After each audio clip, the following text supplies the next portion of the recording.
shelves? I did not pre-order Grand Theft For Auto. the record, Me for the either. record, I mean, I want to say, Chad. I got a question for you on that. Did actually? Did you guys? Was there like a special advantage? Was there like a perk to pre-ordering it, or were you guys just thirsty? Actually, we were just thirsty, but there is. Hey, there you go. Yo, There you go. side note, when Shells goes, side note, when Shells is like, Shells is like, he gave me a Bill Clinton moment. He was like, I did not pre-order this game. I was like, yo. No, but I think seriously though, there are some perks to pre-ordering. If you pre-order the game, you do get a few things. Not much, but for pre-ordering. You do get a few things for pre-ordering. Not much, but I think the ultimate version is really where you get the advantages as far as some garages that won't be available to the standard edition. You get I think 3 vehicles. You get a vehicle for the main character, Jason, I think his name is. So I don't remember who the people or the vehicles and stuff are for. Probably either one. But. I know the female. Her name is Lucia.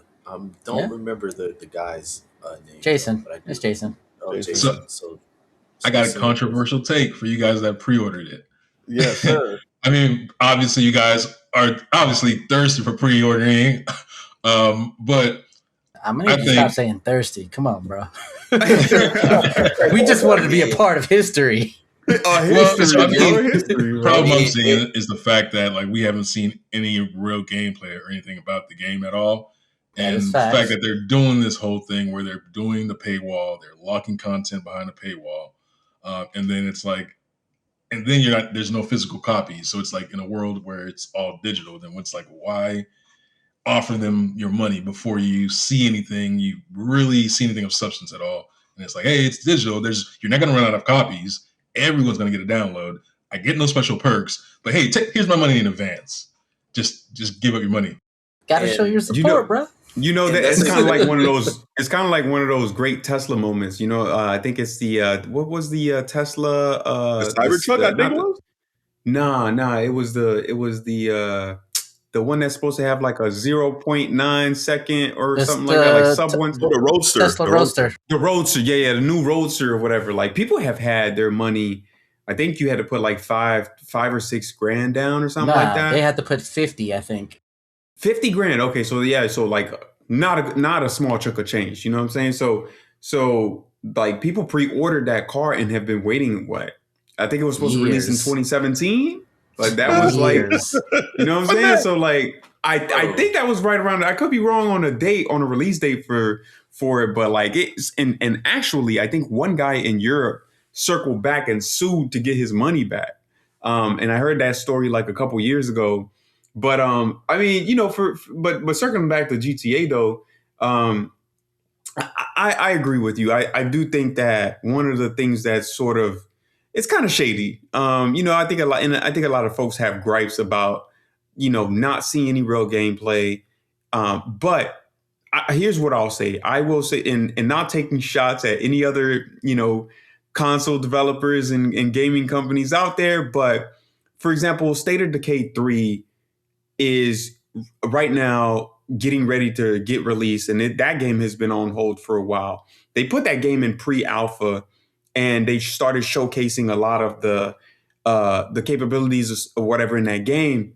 People started eating them alive through one of the YouTubers that was kind of streaming and showing the early footage. And I think what Strauss Zelnick, the CEO of Take-Two, takes an approach on is we don't want to show the product before it's finished and have a skewed opinion of it, because we've seen other companies do the same thing and rush through development, 2, rush to show the gameplay.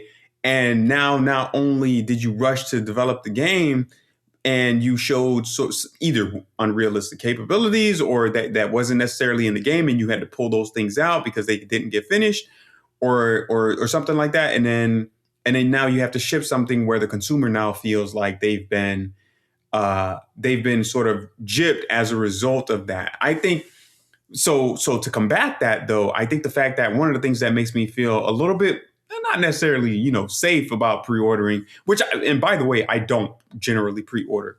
One of the things that makes it feel safe to me about pre-ordering is that how long the game has been in development.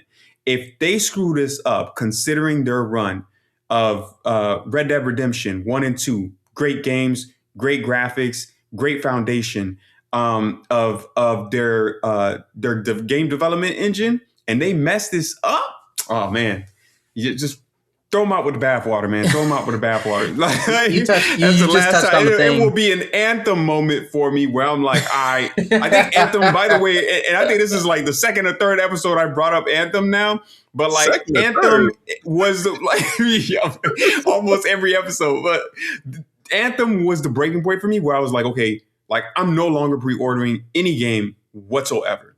So if they mess this up, man, and they don't deliver in the way that they're supposed to, I think the community, the gaming community, considering how much of a pedestal that this game sits on, will ruin gaming and ruin the way that companies are viewed by the consumer.